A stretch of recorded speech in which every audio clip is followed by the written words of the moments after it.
అయితే ముఖ్యంగా అక్షయ తృతీయ రోజున బంగారం కొనలేని వారికి ప్రత్యామ్నాయంగా వాళ్ళు ఏం చేయాలంటారు? బంగారం దానం ఇవ్వండి. అంటే మీకు ఇందాక చెప్పాను, స్వల్పమప్యస్య ధర్మస్య, చిన్నది చేస్తే అనంతమైన పుణ్యం కలగాలి అని అంటే, మీరు చిన్న ఒక గురిగాని అనేటువంటి వారు, అంటే ఒక తులం బంగారం అయినప్పుడు ఇన్ని గురిగలు అనేటువంటివి ఉంటాయి అని, చాలా చిన్నగా ఒక పూస మాత్రం చేతైనా ఎవరికైనా దానం ఇవ్వండి. పేదవారికి మీరు నీరు కానీ వస్త్రం కానీ అన్నదానం కానీ అట్లాంటివన్నీ చేసినటువంటిదే. కానీ వివాహం అయ్యేటువంటి వారికి దాన ధర్మాలు అనేటువంటివి చేయడం, ఎవరైనా కన్యలకు కానీ బ్రాహ్మలకు కానీ పేదవారికి కానీ ఇట్లాంటివి దానం ఇవ్వండి. మీకు ఖచ్చితంగా మీకే కాకుండా మీ యొక్క పుత్రపౌత్రాదులకు కూడా మంచి కలుగుతుంది. ఎందుకనంటే ఈరోజు బంగారం కొన్నారు. మన తాతల తరాలు చాలామంది చెబుతారు, మా తాతగారికి ఒక 4 కిలోల బంగారం ఉండేదట. విన్నారా? అటలే విన్నారా? కనుక మా నానమ్మ గారికి వారాల నగరు ఉండేదట. ఇప్పుడు ఏమైందిరా? ఏమవుతుంది? నశించిపోదు. కనుక ఆస్తిపాస్తులు బంగారాలు అవన్నీ కూడా ఎంతవరకు స్థిరత్వం? అస్థిరం జీవనంలోకి, అస్థిరం ధన యవ్వని, అస్థిరం దాతృపుత్రీ చ ధర్మకీర్తిద్వయం స్థిరం. నేను నా బిడ్డలు కొడుకులు ఇంకా ఇట్లాంటి సపరివారాలు ఏవైతే ఉన్నాయో అస్థిరమైన అంశాలు.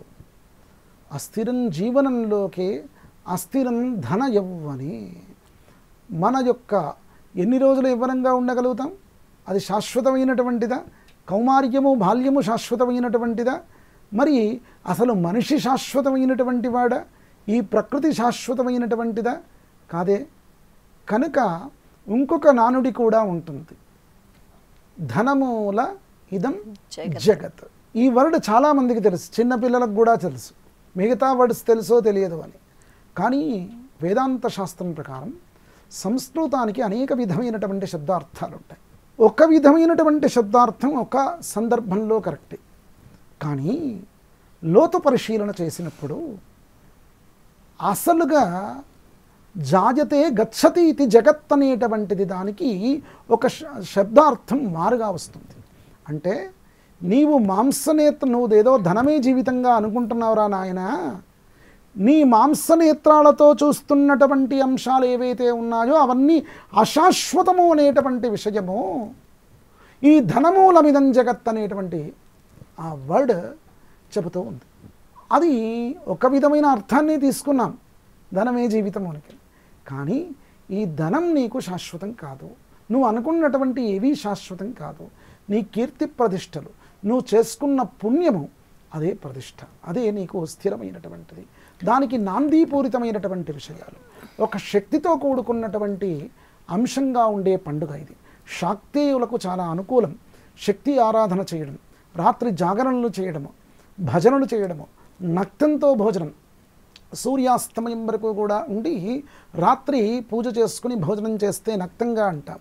అట్లాగే రాత్రి మొత్తం తినక వారు స్వామివారి యొక్క ఆరాధనలోనే నామస్మరణతోటి ఉండి మరుసటి రోజు భోజన సంతర్పణలు చేయడం అనేటువంటిది ఏదైతే ఉందో ఆ రోజు మొత్తం కూడా ఉపవాసన జాగరణ చేస్తూ ఉండడం ఈ యొక్క వ్రతక్రమంలో అక్షయతృతీయలో చాలా శ్రేష్టమైనటువంటిది.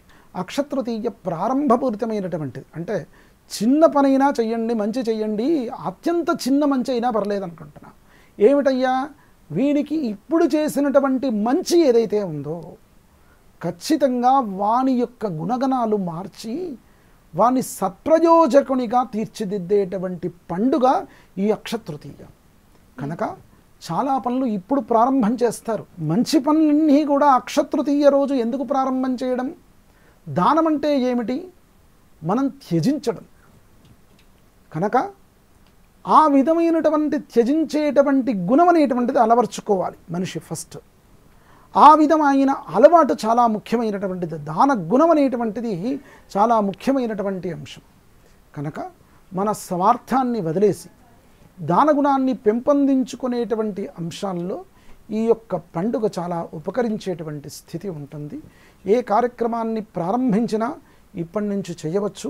శాక్తేయమైనటువంటి పండుగల్లో పరశురామ జయంతి కూడా ఇప్పుడే అయింది అనేటువంటి అంశం కూడా కొన్ని విధమైనటువంటి విధానాల్లో కూడా చాలా అంటే పరశురామ జయంతి గురించి నానా విధమైనటువంటి పద్మపురాణంలో ఒక విధంగా చెప్పబడింది, వ్రతరాజాది విషయాల్లో కొన్ని విధాలుగా చెప్పబడింది.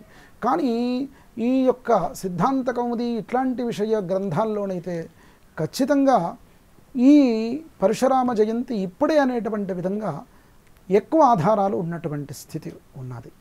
కనుక వీలైనంత వరకు దాన ధర్మాలతో, సాత్వికతో, భగవంతుని యొక్క నామస్మరణంతో, దేవతారాధనతో, ముఖ్యంగా పితృదేవతలకు సంతర్పణ చేసేటువంటి విషయాలు, వారికి శ్రాద్ధాదులు కూడా పెట్టడం చాలా శ్రేష్టమైనటువంటి అంశము.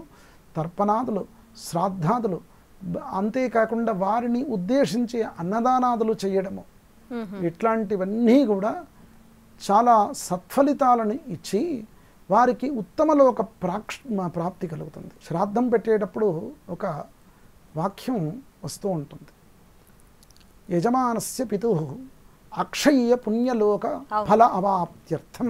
విన్నారేమో, తిరుగులేనటువంటి స్వర్గప్రాప్తి కావాలి వారికి. మిగతా వారికంటే కూడా గొప్పనైనటువంటి స్వర్గప్రాప్తి కావాలి.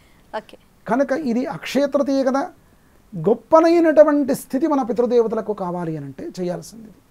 ఇంకొక విషయం కూడా, భ్రూణహత్యలు, కడుపులోనే తెలియకుండా శిశు మరణాలు, ఆత్మాహుతి చేసుకున్నటువంటి వారికి సంతర్పణలు లేవు అసలైతే. కానీ ఈ యొక్క దివసం రోజు, ఈ అక్షతృతీయ రోజు అట్లాంటి వారికి కూడా విముక్తి అనే విషయం కూడా చెప్పబడింది. చాలా అద్భుతమైనటువంటి పండుగ. కనుక పురాణాల్లో, గాథల్లో అక్షతృతీయ గురించి చెప్పినటువంటి స్థితిగతులు వేరు. మనము చాలా నిష్టగా ఉండాల్సినటువంటి రోజు, మనము ఉద్ధరించుకోవలసినటువంటి రోజు, లోకాన్ని సుభిక్షంగా ఉంచడానికి మనం చేయాల్సినటువంటి దాన ధర్మాలు అందులో పాత్రగా మనము ఉండాల్సినటువంటి రోజు ఈ అక్షతృతీయ.